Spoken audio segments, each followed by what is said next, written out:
Chapter 11, The Subconscious Mind. The connecting link, the 11th step towards riches.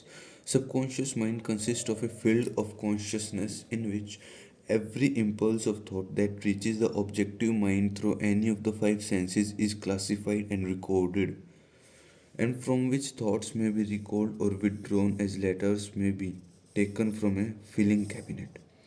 It receives and files sense impressions or thoughts, regardless of their nature. You may voluntarily plant in your subconscious mind any plan, thought, or purpose which you desire to translate into its physical or monetary equivalent.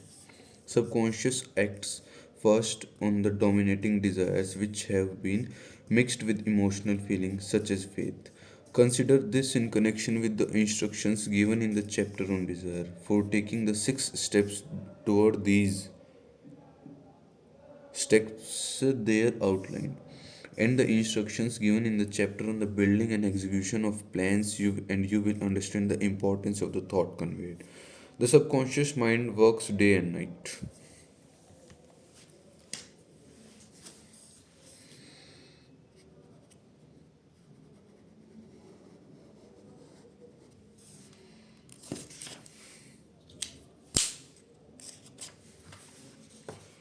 Through a method of procedure known to men, the subconscious mind draws upon the forces of infinite intelligence for the power with which it voluntarily transmutes one's desire into their physical equivalent, making use always of the most practical media by which this end may be accomplished.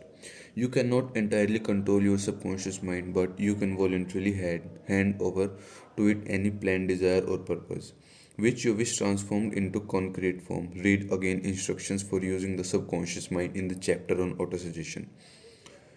There is plenty of evidence to support the belief that the subconscious mind is the connecting link between the finite mind of man and infinite intelligence. It is the intermediary thought through which one may draw upon the forces of infinite intelligence at will. It alone contains the secret process by which mental impulses are modified and changed into their spiritual equivalent. It alone is the medium through which prayer may be transmitted to the souls capable of answering prayer. The possibilities of creative effort connected with the subconscious mind are stupendous and imponderable. They inspire one with awe.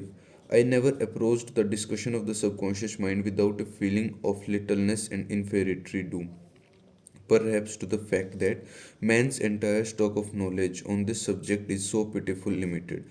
The very fact that the subconscious mind is the medium of communication between the thinking mind of man and infinite intelligence is of itself a thought which almost paralyzes one's reason. After you have accepted as a reality the existence of the subconscious mind and understand its possibilities as a medium for transmuting your desires into their physical or monetary equivalent, you will comprehend the full significance of the instructions given in the chapter on desire. You will also understand why you have been repeatedly admonished to make your desires clear and to reduce them to writing. You will also understand the necessity of persistent in carrying out instructions.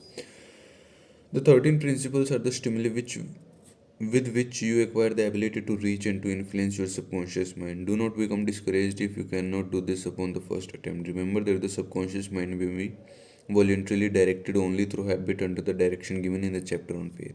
You have not yet had time to master faith. Be patient, be persistent. A good many statements in the chapter on faith and auto-suggestion will be repeated here for the benefit of your subconscious mind. Remember, your subconscious mind functions voluntarily, whether you make any effort to influence it or not. This naturally suggests to you that thoughts of fear and poverty and all negative thoughts serve as stimuli to your subconscious mind. Unless you master these impulses and give it more desirable food upon which it may feed, the subconscious mind will not remain idle. If you fail to plant desires in your subconscious mind, it will feed upon the thoughts which reach it as the result of your neglect. We have already explained that thought impulses, both negative and positive, are reaching the subconscious mind continuously from the four sources which were mentioned in the chapter on sex transmutation.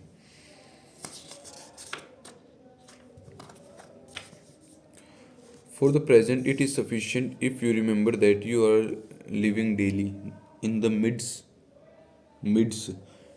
of all manner of thought impulses which are reaching your subconscious mind without your knowledge. Some of these impulses are negative, some are positive. You are now engaged in trying to help shut oil the flow of negative impulses and to aid involuntarily influencing your subconscious mind through positive impulses of desire. When you achieve this, you will possess the key which unlocks the door to your subconscious mind. Moreover, you will control that door so completely that no undesirable thought may influence your subconscious mind.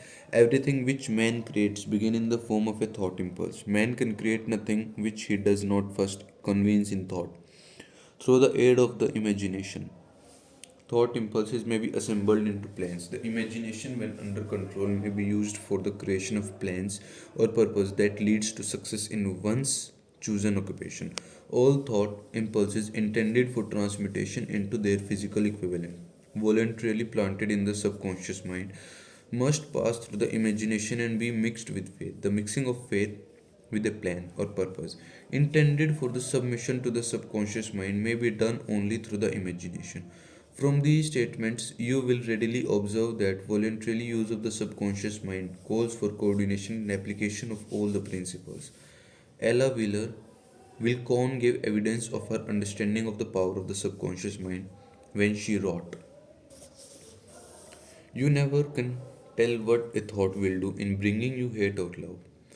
For thoughts are things, and their airy wings are swifter than carrier doves. They follow the law of the universe, each thing creates its kind, and they speed over the track to bring you back whatever went out from your mind." Mrs. Wilcox understood the truth that thoughts which go out from one's mind also embed themselves deeply in one's subconscious mind, where they serve as a magnet, pattern, or blueprint by which the subconscious mind is influenced, which translating them into their physical equivalent. Thoughts are truly things for the reason that every material thing begins in the form of thought energy. The subconscious mind is more susceptible to influence by impulses of thought mixed with feelings or emotion than by those originating solely in the reasoning portion of the mind. In fact, there is much evidence to support the theory that only emotionalized thoughts have any action influence upon the subconscious mind. It is a well known fact that emotion or feeling rules the majority of people. If it is true that the subconscious mind responds more quickly to and is influenced more readily by thought impulses which are well mixed with emotion, it is essential to become familiar with the more important of the emotions. There are seven major positive emotion and seven major negative emotions. The negatives voluntarily inject themselves into the thought impulses which ensure passage into the subconscious mind. The positives must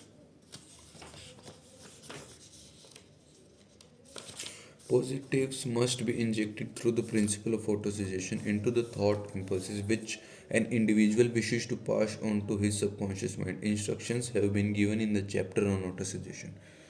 These emotions or feeling impulses may be likened to yeast in a loaf of bread because they constitute the action element which transforms thought impulses from the passive to the active state.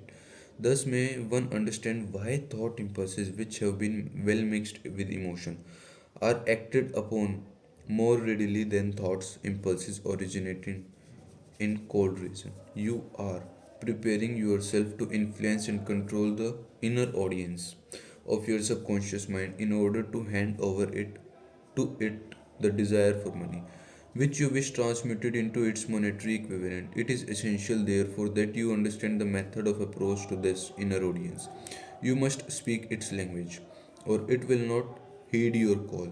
It understands the best of the language of emotion or feeling. Let us therefore describe here the seven major positive emotions and the seven major negative emotions so that you may draw upon the positives and avoid the negatives when giving instructions to your subconscious mind. The seven major positive emotion of desire, faith, love, sex, enthusiasm, romance, hope. There are other positive emotions, but there are the seven most powerful and the ones most commonly used in creative effort. Master these seven emotions, they can be mastered only by use. And the other positive emotions will be at your command when you need them. Remember in this connection that you are studying a book which is intended to help you develop a money consciousness by filling your mind with positive emotion. One does not become money conscious by filling one's mind with negative emotion. Seven major negative emotions to be avoided: emotion of fear, jealousy, hatred, revenge, greed, superstition, and anger. Positive and negative emotions cannot occupy the mind at the same time. One or the other must dominate. It is your responsibility to make sure that positive emotions constitute the dominating influence of your mind. Here, the law of habit will come to your aid. Form the habit of applying and using the positive emotions. Eventually, they will dominate your mind so completely that the negatives cannot enter it.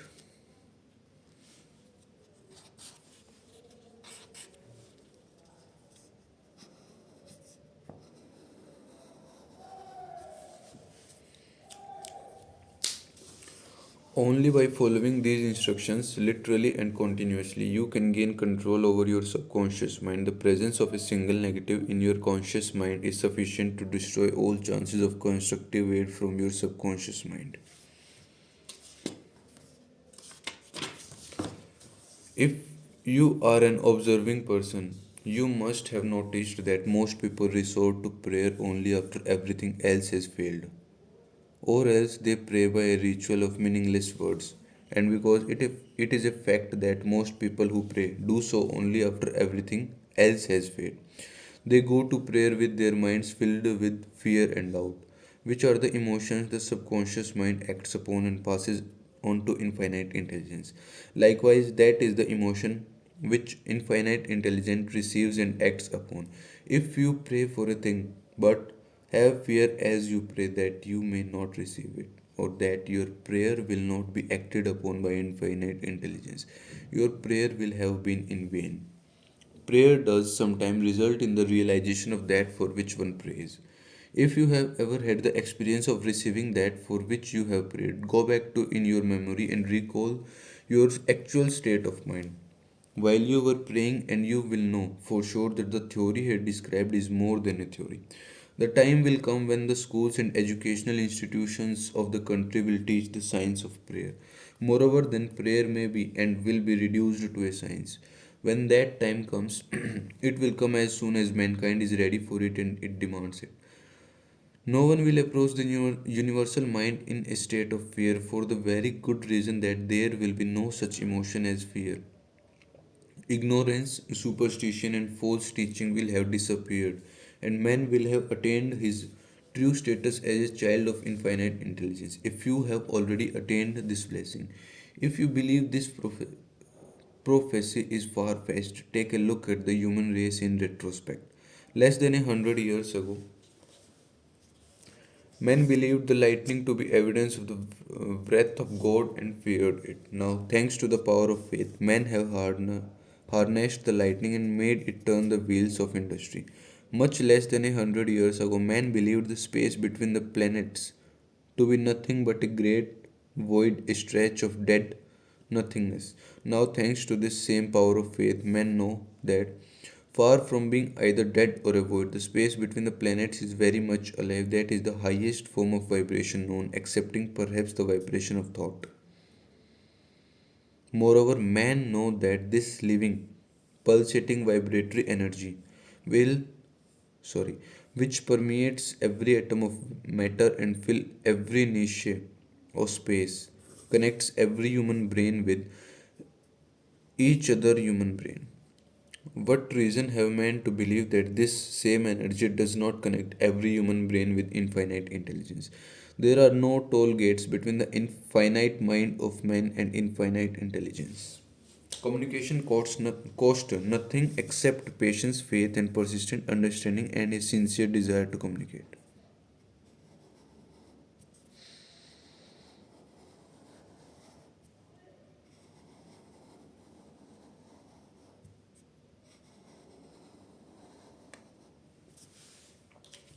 Moreover, the approach can be made only by the individual himself. Paid prayers are worthless. Infinite intelligence does no business by proxy.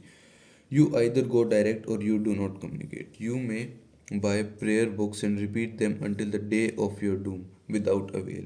Thoughts which you wish to communicate to infinite intelligence must undergo transformation, such as can be given only through your own subconscious mind. The method by which you may communicate with infinite intelligence is very similar to that through which the vibration of sound is communicated by radio. If you understand the working principle of radio, you of course know that sound cannot be communicated through the ether until it has been stepped up or changed into a rate of vibration which the human ear cannot detect.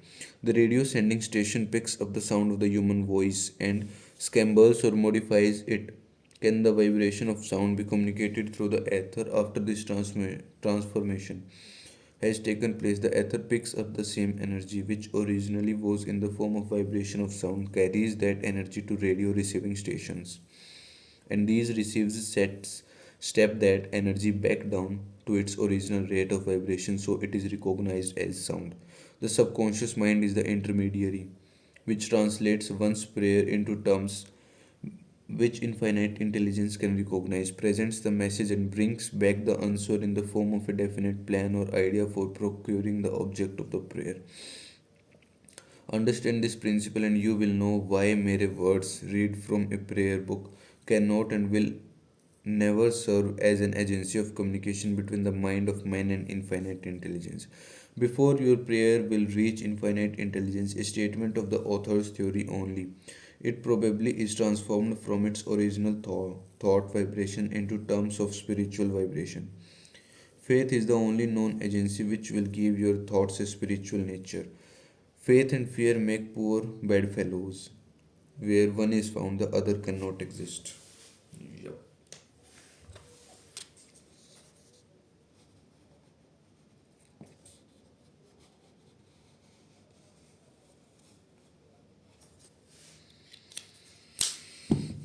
Okay, next chapter is chapter 12, the brain. We'll do in our next video. Thank you.